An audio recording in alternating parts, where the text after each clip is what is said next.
it was pretty windy that day or that morning. And I don't know what told me to. I normally watch my kids go to the bus from the front door. And I was like, oh man, I better go out there with them. It's super windy. So I went out there with them. I came back inside after I got him off on the bus, and my phone rang, and it was my friend. She said, "Can you hear the tornado sirens?" And I said, "No, there's no sirens going off." And she said, "Yes, there are. I'm at Walmart, and they're taking us to shelter now, and it's headed straight for your house. You need to leave now." So full panic sets in. There's a tornado headed straight for my house. Um, Told my husband. He says, "Well, I guess we better get going." So throw on the first thing I can find. Um, and we run outside, and all you can see is the huge wall cloud. Um, and we said, "Yep, there's a tornado." So we pulled out of our driveway to head east to her house, and um, that's when the alarms went off for our phone saying, "There's a tornado warning." Um, it was pretty dang close to us at that point already. Um, so as we're going to her house, the winds picked up so strongly that it was picking our car up off the ground onto two wheels as we're headed to safety. And where we took shelter at her place was 11 miles away from my house. The car that you were in was being picked up? Yeah. Oh my gosh. I just am so glad that you are here and okay. Do you think if you would have waited to hear the sirens or get the alert on your phone that you would have made it out? No, because we're impacted. It hit our the whole front of our. I'm so sorry.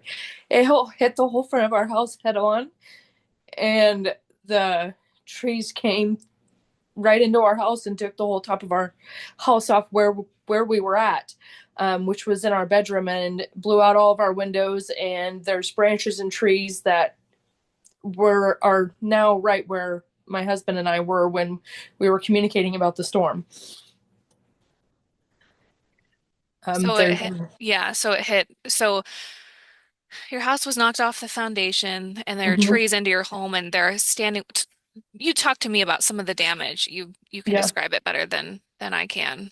Yeah, so our house was pushed back, knocked off of our foundation about 8 inches. The walls are now leaning inward and it's unstable. There's standing water in the entire house, and part of the upper level is missing. And there's no way it's salvageable, right? No, ma'am. Um, what was it like? How long were you away from your house? And then what happened once you came back? We left shelter at 8:45 because that's when it said it was lifted, and headed back to my house. So about 15 minutes, we'll say, getting out of the shelter, getting in the car, and heading home. Um, and we had, uh, I'm so sorry. My mother-in-law cause had contacted us because we had let her know that there was a tornado as we were headed to shelter. And so she called and asked if we were okay and asked how our farm was. And we said, we don't know yet. We're on the way. We'll let you know when we get there. Well, we live down a dirt road, and you have to cross the train tracks to get to our house.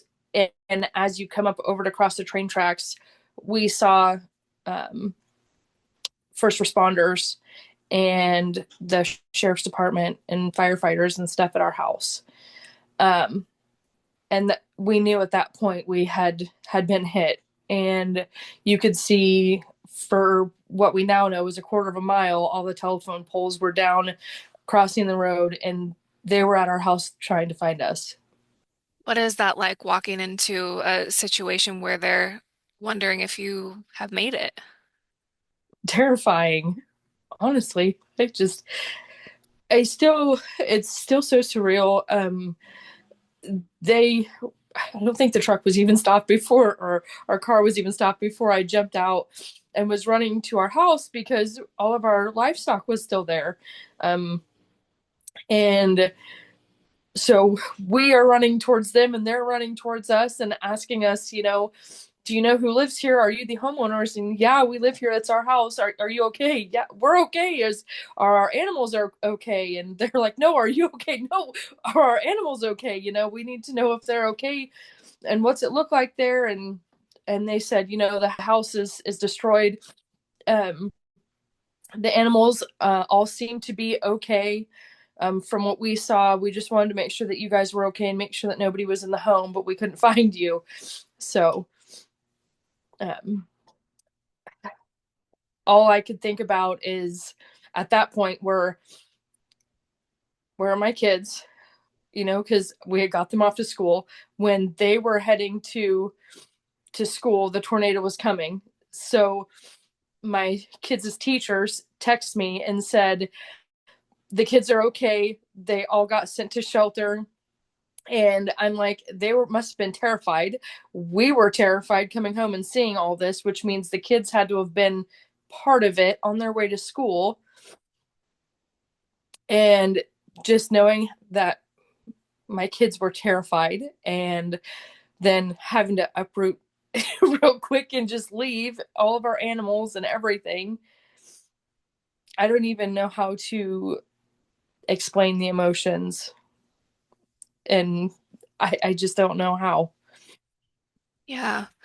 I saw on the fundraiser that you talked about the family farm that you have a honey business. Is that Yeah. right? Yes, Okay, ma'am. so We'll talk be to Hoover. okay. So how is that impacted through this? All the hives that we had there are gone. They're all dead. There's bee boxes strung out for over a mile. Our neighbors behind us, he was out fixing fence over a mile away, and he brought some bee boxes he found in his field home and to our house and let us know that there's bee equipment all over there. So that that changes a lot of things and with our business because I don't even know what we have left of the honey that we had and things like that because everything aside from the vehicle that we were in has some sort of damage, whether it's minor to extreme. And I'm guessing that's probably thousands of dollars worth of equipment. Yes, ma'am. Oh, so where are you guys now, and what does the future look like for you, and what do you need help with? Well, my husband's family is on vacation, and so they offered their home to us to be in. So we are now in town in Nevada, um, staying at their place. Um, the future is still kind of unknown. We spoke with the Red Cross. Our house is a Century home, and when we paid our house off, they canceled our insurance on it, and said, "Well, it needs a lot of work. With without you having a loan on it, we won't insure you." Um, Private insurers wouldn't insure us, so our house wasn't insured.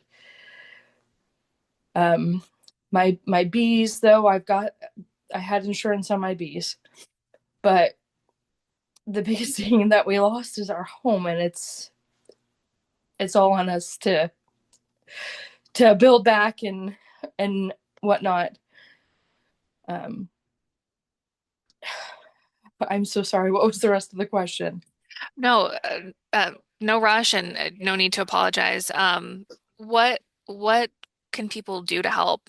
I know that's a loaded question, but Um, we're gonna have to tear the rest of the house down.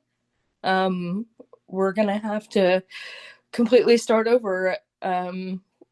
Equipment to donating hours of equipment to get the rest of the house tore down, getting the rest of the things cleaned up. I think my my family and in-laws and stuff like that came and helped as much as they could. And now it's been raining and the power company and stuff were out there right away. And we just thank them so much for doing the best that they could. And they got all that stuff cleaned up so that we were able to access our driveway and whatnot, but it's so muddy now that being able to get out there and the standing water and the trees in my house and stuff like that, it's just unsafe to be there right now. So um, when things kind of dry up a little bit, we've got to get the place cleaned up so we can assess everything and figure out our next steps to rebuilding our home for our family and our business.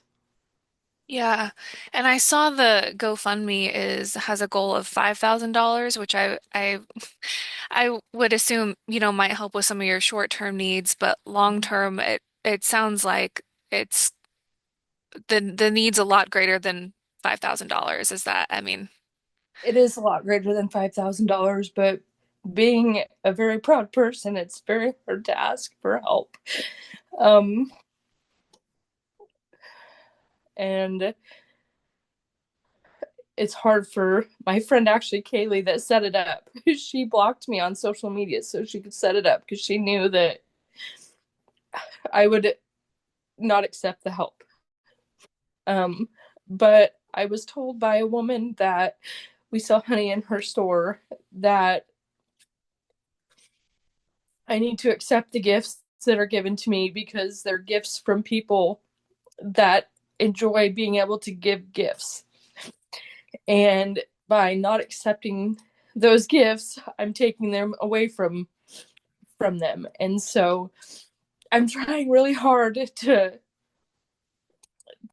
continue to have faith that everything's going to work out and that um, I need to let people help us and not try to do it all on my own because honestly, I can't. yeah, I would imagine that's I appreciate you doing this interview because I can't imagine 2 days removed from a life-changing event, what what your life is like and what's going through your head right now. But I do hope that it helps people help you, and I hope that it helps them take storm warnings seriously too. And I know that's something we had talked about, um, you and was it your husband who was on the phone earlier? Yeah, yes. Yeah. I mean, you guys had said, right, that, severe storms mean something different to you now. They do. Coming from Alaska, all of our friends had said, "Oh, in Alaska, oh, you're going to get hit by tornadoes and all this stuff." And then when we moved here, all of our friends here are like, "Oh, we don't get tornadoes very often. You're not going to get hit by tornadoes." Like the chance of that's happening is very slim. And here we are 7 years later. Um, we lost our home and the majority of our stuff. And like I said, all of our stuff basically has been damaged in one way or another. So I know you said you're working with the Red Cross. I mean, do your kids need clothes? Like what about, do you have any needs like that right now? We've been in contact with the Red Cross. So what they are doing, and that's not just for us, it's for the community, is they have to assess the situation, and if the storm is assessed bad enough, that's when they help the community. Now they are with like payouts and things like that for people that are in need. Now, right now they're set up and they're taking donations and they're donating supplies and things like that. I know that we went by today and we got tarps and safety glasses and things like that to help us clean up, and we appreciate them so much for being here and donating those things to us. um, our kids, we the first thing we did actually is go to Walmart and get them some clothes just quickly. But I would imagine they're going to need clothes and things. The one thing that my 8 year old said he wanted is his fish tank. So it's just the things that we all hold dear to us. And I was like, oh, absolutely, we'll get you your fish tank, buddy. So thankfully it survived, but oh, yes, they're gonna need things. Oh, boys and their pets. Yes. How old are your kids? If there's someone watching this who happens to, have something that they think may help and would like to send it your way. My two kids at home are 11 and 8. Both boys, or how old, or is your 11-year-old? He's a boy. Yeah. Okay, okay. Well, Alexis, is there anything else that you want people to know or that you want to say? I know that there's a place for donations for the whole community because I know we're not the only ones impacted. Our neighbors also lost just about everything. They had uh, cattle panels go through their house and they weren't able to get out, so they were there through all of it. Um, and they have they have lost a tremendous amount also. And then I know that there's other people too. So I know that there's a Facebook page, Nevada/Vernon County Community Foundation. Um, they have a relief fund for people in the community that are needing help as well as us.